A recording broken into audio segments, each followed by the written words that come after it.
Hello বন্ধুরা, তোমরা সবাই কেমন আছো? তো বন্ধুরা, আশা করি তোমরা সবাই ভালো আছো। সুক্লাস বেঙ্গলি গড়ানাতে সবাইকে স্বাগত।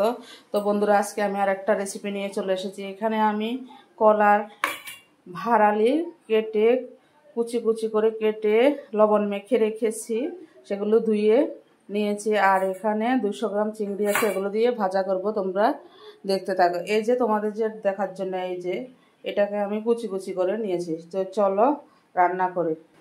তো বন্ধুরা, কড়াই বসিয়ে দিয়েছি, আমি তেল দিয়ে দিলাম।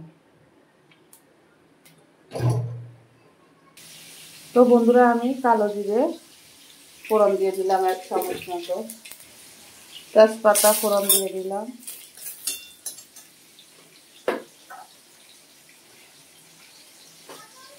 আর একটু শুকনো লঙ্কা 2-3টে দিয়ে দিলাম।